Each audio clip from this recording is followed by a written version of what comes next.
नमस्ते सबैजनालाई। अब अहिले चाहिँ यहाँ चाहिँ हामी बाउ छोरा हामी पुरानो हाम्रो गाउँ तेह्रथुम सिमले प्रस्थान गरिरहेका छौँ र यो अहिले देखिराख्नु भएको छ तपाईँले।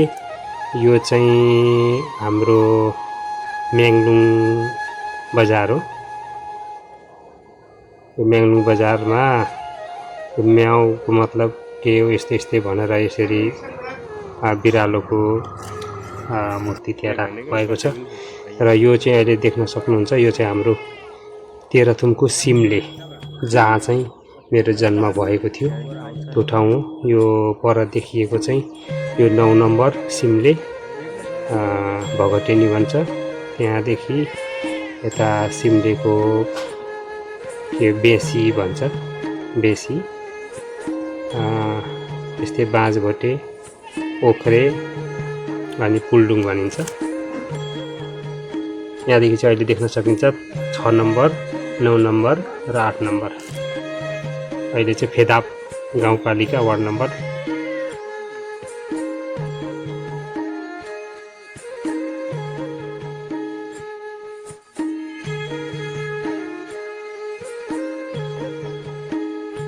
अनि यहाँ देख्न सकिन्छ त्यो बरको रुख जो चाहिँ म बाल्यकाल त्यहीँ बिताएको थिएँ। अनि यो घर देखिँदैछ, मेरो घर, हाम्रो घर। एकदम रमाइलो लाग्थ्यो जहाँ हामी जन्मियौँ हुर्क्यौँ, रमाइलो गरी बिताएका थियौँ केही समय। हामीले दुःख गरेको खेतबारी पनि यही नै थियो। अब अहिले गाउँ छोड्ने क्रममा गाउँघर सबै जङ्गल जस्तो भएको छ। अनि यसरी देख्न सकिन्छ हाम्रो खेत यही नै थियो पहिला। यो डाँडाखेत भनिन्छ। यो पर देखिएको चाहिँ 8 नम्बर पर्छ। अनि मेरो घर त्यहाँ देखिरहेको छ। त्यो जुम गरेर तानिरहेको छु, हेर्नु होला। यो चाहिँ हाम्रो बाल्यकाल बितेको घर हो। अहिले चाहिँ खाली छ।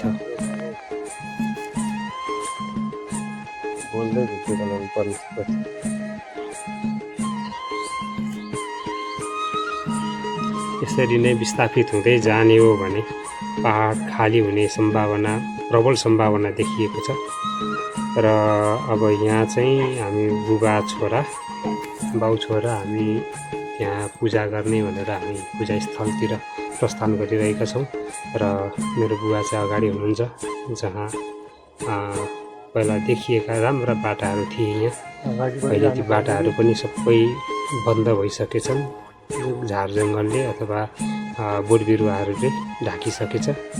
र कतादेखि जाने भनेर बुवाले चाहिँ त्यहाँ हेरिराख्नु भएको छ। यसरी बाटो पन्छाउँदै हामी पूजा स्थलतिर प्रस्थान गर्न लागेका छौँ। तपाईँले फिल्ममा हेरे जस्तै, टिभीमा हेरे जस्तै भयो।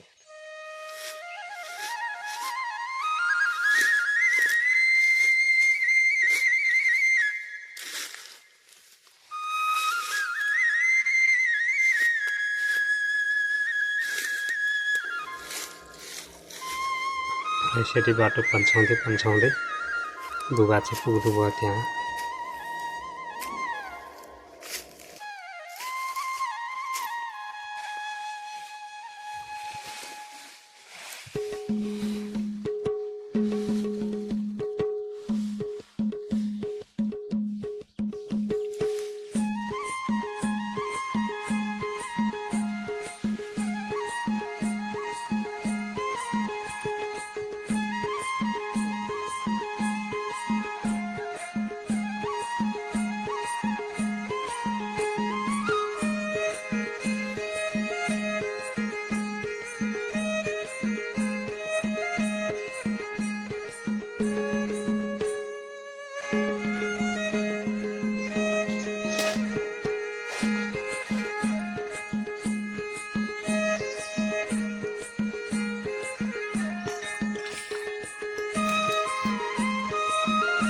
पहिला सरसफाइ राम्रो थियो यहाँ। अहिले चाहिँ सरसफाइहरू को कमी देखियो। यो देखिएको चाहिँ हाम्रो खेत थियो पहिला। अझै पनि छ, खेत त छ, तर अब अरूले कसैले गर्दै हुनुहुन्छ। तर यो चाहिँ यो खेतमा चाहिँ हामी काम गरिरहेको छौँ। म नगएको चाहिँ लगभग 20 वर्ष 20-21 वर्ष नै भएछ। यो बरको रुख सानो थियो, अहिले ठुलो नि भएछ।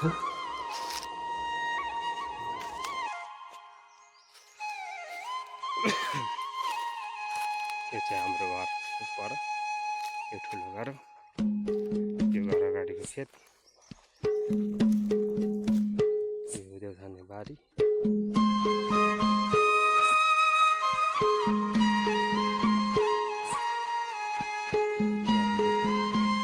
खेतहरू, माथितिरको बारी, पहिला बारीलाई खेत बनाएको थियो, खेतबाट फेरि बारी नै भएछ। हाम्रो माथितिर बारी,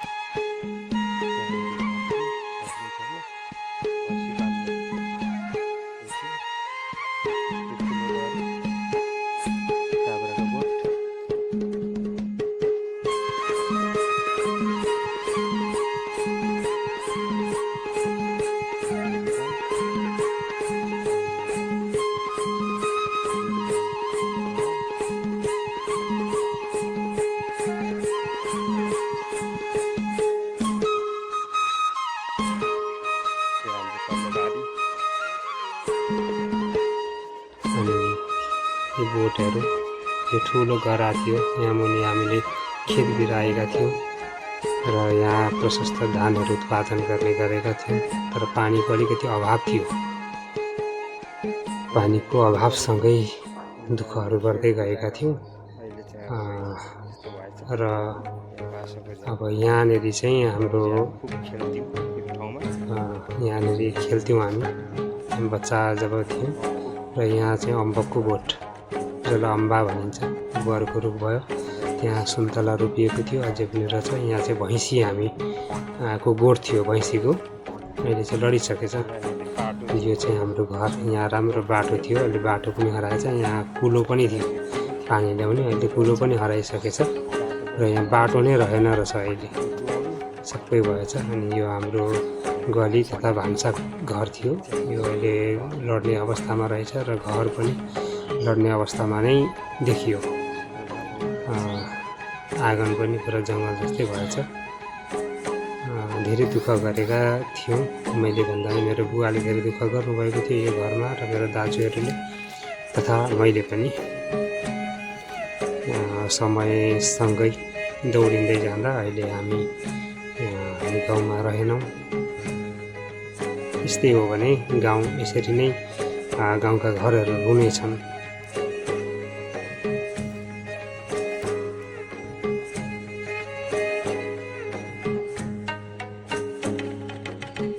बुबाले बनाएको घरमा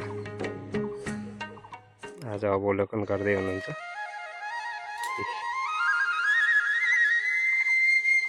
घरको अवस्था यस्तो छ। यो चाहिँ हामी बच्चादेखि वयस्कसम्म यहीँ भगाएको,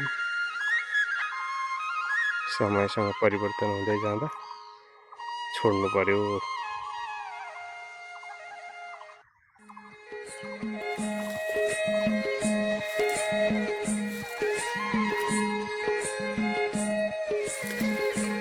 यता पछाडिको बाटो पनि छैन है अहिले, कोल पेल्ने ठाउँ हाम्रो यत्तिकै रहेछ है।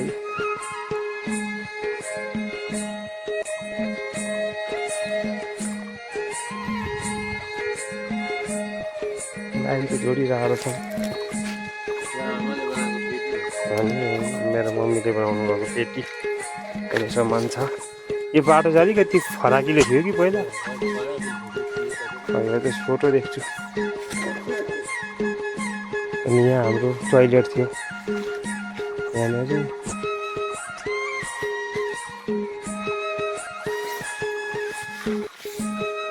अनि बाँसहरू झन् ठुलो भएछ। यहाँ बाटो थियो, हाम्रो कुलामुनि टोइलेट त अझै रहेछ नि त, टोइलेट अझै त्यही। यसरी यो पुरा जङ्गल भयो, यहाँ जङ्गल थिएन, यहाँ त सबै खेत थियो, बारी थियो। अहिले यो हामीले बुवा अगाडि जाँदै हुनुहुन्छ, अवलोकन गर्दै हुनुहुन्छ, हेर्दै हुनुहुन्छ। बाटोहरू सबै सकिएछ। बाटोहरू अहिले गोरेटोमा परिणत भएछ। गोरेटो भन्दा पनि गोरेटो पनि होइन, तर त्योभन्दा पनि सूक्ष्म भइसकेछ। त्यो पनि बजिसकेछ उ त्यहाँ बाँसमा झ्याङ त ठुलो भयो त।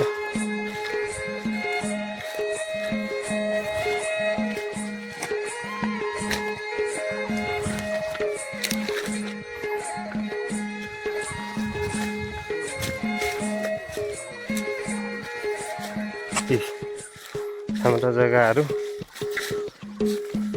अहिले पुरै जङ्गल। यहाँ त कहाँदेखि पस्ने र कहाँ निस्किने नै थाहा छैन। यो सानो थियो यो रुखहरू होइन, सल्लाहहरू भयो।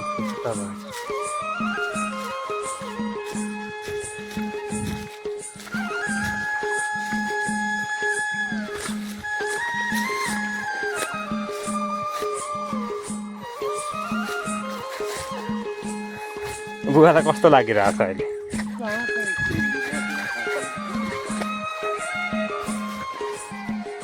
40-45 वर्ष यहीँ दुःख गर्नुभएको हो नि त।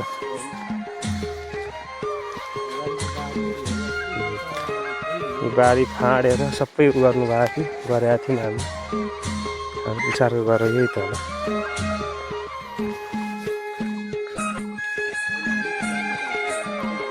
पुलाउ घरमा जाँदैछौँ अहिले हामी।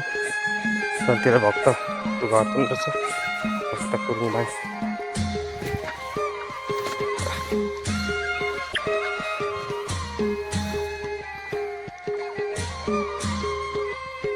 घर त गइसकेछ, पछाडिबाट गएछ।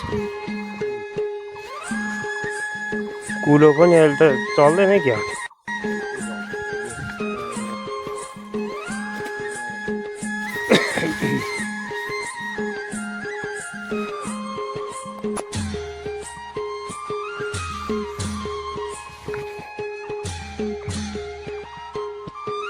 बाङभरा घरै छैन।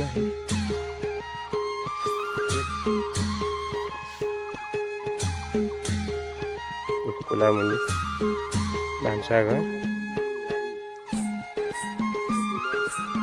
यो भान्साघर पछि बनायो, मैले त देखेकै थिएन नि त।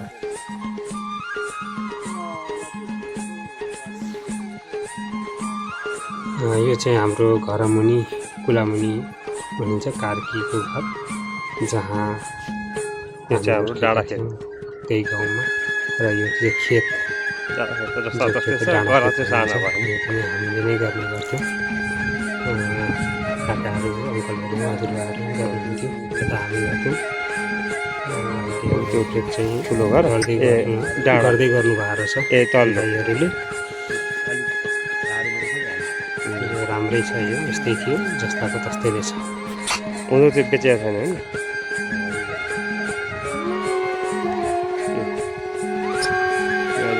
हाम्रो घर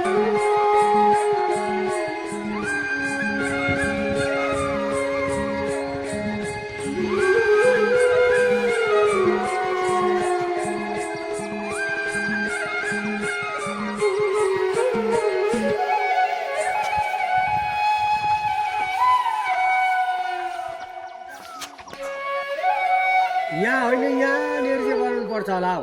तल हाम्रो साल्दै र साइली बाउजू यहाँनिर यता फर्केको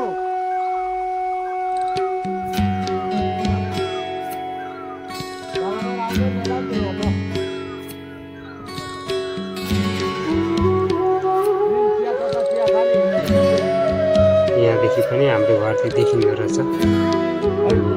यो भयो कुल्डु, कालिका मारुती पर्छ त्यहाँ पर। त्यो चाहिँ गैरी गाउँ भनिन्छ।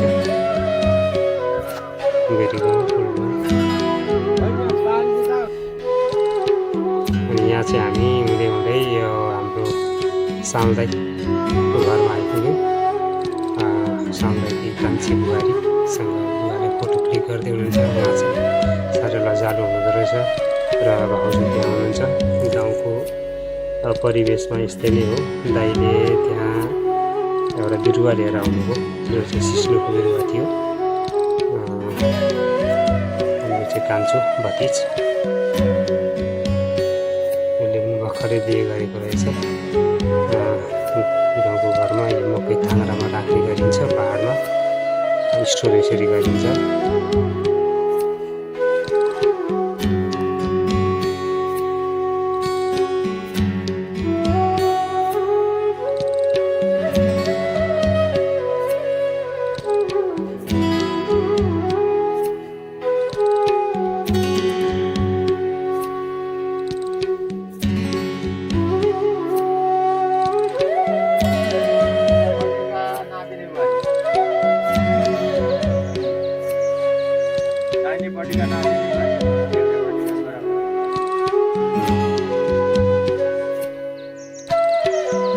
मन एउटा अनि हामीहरूले केही फोटो क्लिक पनि गऱ्यौँ।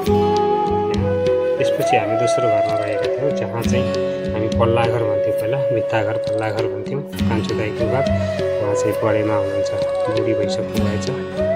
उहाँले मन दुखाइ गर्दै हुनुहुन्थ्यो, सबैजना तिमीहरू भयो हामी मात्रै छौँ भन्दै हुनुहुन्थ्यो। उहाँ चाहिँ कान्छो दाइ, जसलाई चाहिँ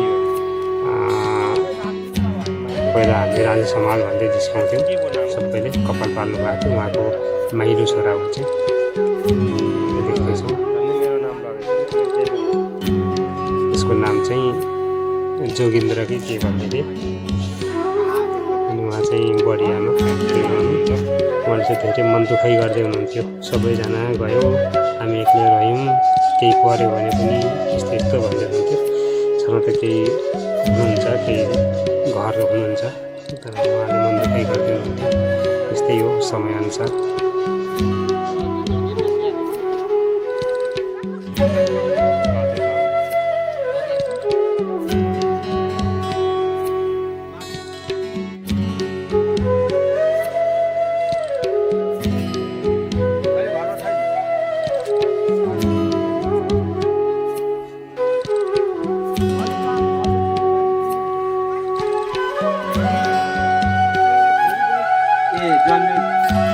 अनि त्यस्तै हामी चाहिँ गैरी घर भनिन्छ, तर घर चाहिँ डाँडामा छ, बढियामा।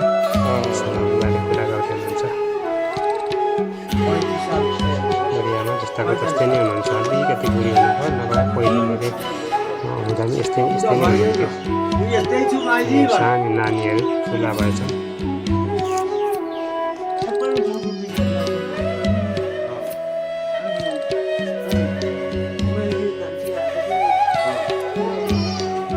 हेर्छन् नि त उनीहरू यसो हेर्छन्, फिल्म पनि हेर्नुपर्छ।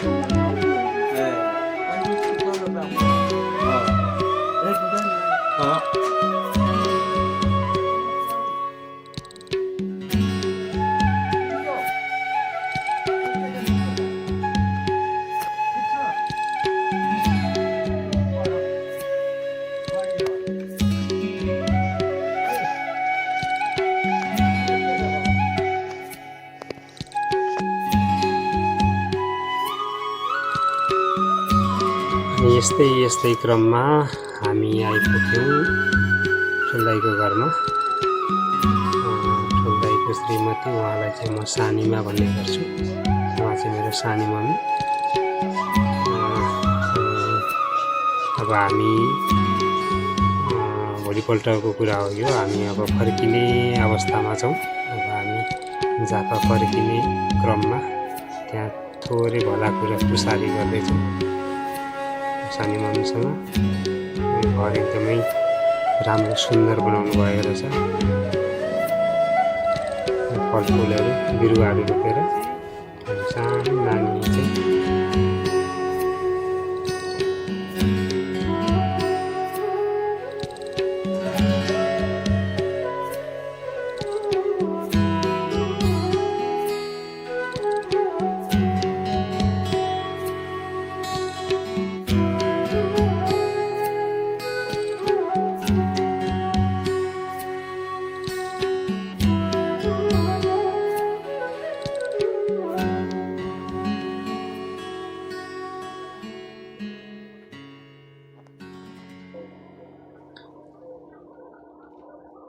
ऊ चाहिँ कान्छी बुहारी सन्तोषकी दुलै।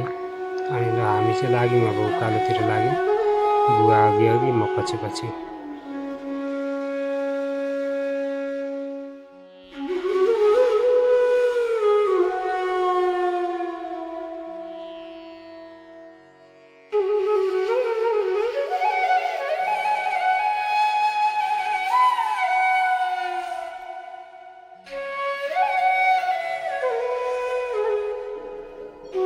अनि गुराँस, गुलाब भनिन्छ, गुराँस भन्छौँ हामी। ऊ चाहिँ रटरम्म फुलेको रहेछ, हाम्रो गाउँमा एकदमै फुल्छ। बाटोभरि फुलेको देखियो, अन्त रमाइलो पनि लाग्यो।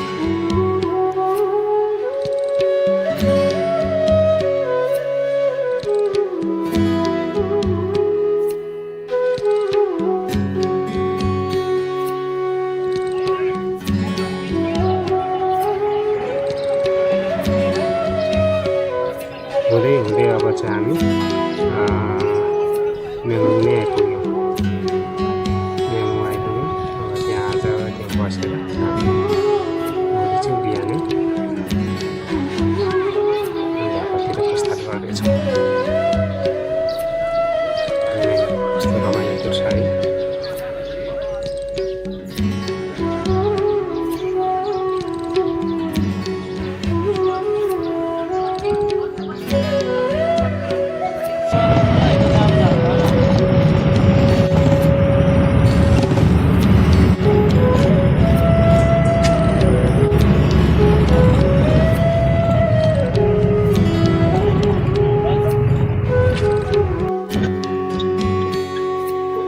यो चाहिँ ल्याङलुङ र यता बसन्तपुरको बिचको बाटोमा हो। ठ्याक्कै नाम चाहिँ म भन्न सक्दिनँ, नाम पनि त्यहाँ भिडियोमा मेन्सन गरेकै हुनेछ कतै कतै। एकदम रमाइलो छ यहाँ बस्दाखेरि, एकदम सुन्दर, रमाइलो, हरियाली, एकदम स्वस्थ हावापानी, एकदम रमाइलो छ। जो कोही पनि यो ठाउँमा गयो भने फर्किन मन लाग्दैन, तर के गर्नु, बाध्यता, विवश छ जिन्दगी, विवश छ संसार।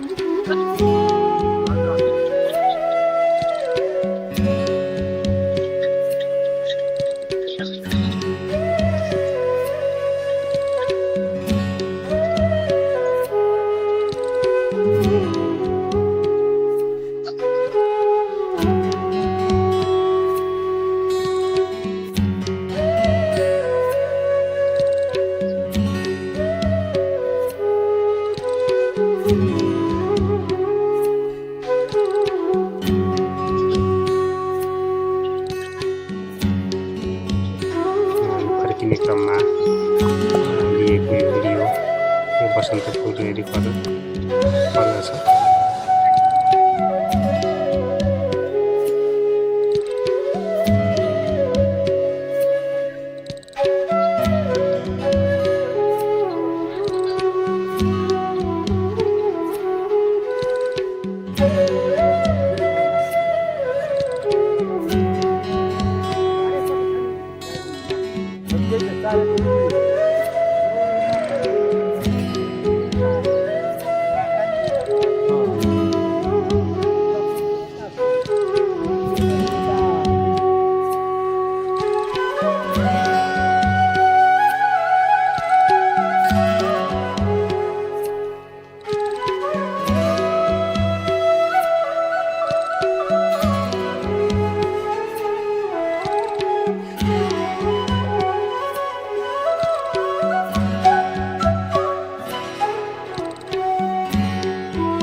यो चाहिँ यहाँदेखि चाहिँ हाम्रो सगरमाथा हिमाल पनि देखिँदो रहेछ, सङ्खुवा सभा। यो चाहिँ सङ्खुवा सभा र तेह्रथुमको बिचमा भनौँ न।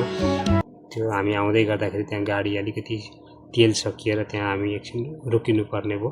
त्यो पर देखिएको त्यो चाहिँ सगरमाथा हिमाल रहेछ। यो चाहिँ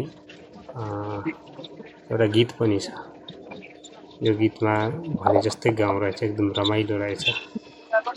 माउन्ट इन द वर्ल्ड भनेर त्यहाँ लेखेको पनि छ, मेन्सन गरेको छ।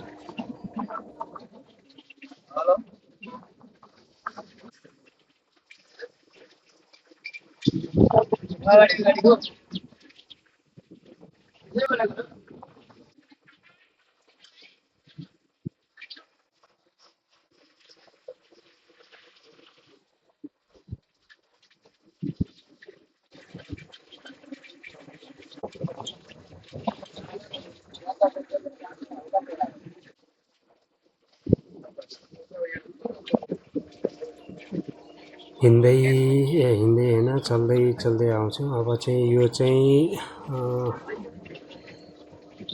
हामी अहिले उसमा आइपुग्यौँ धनकुटा।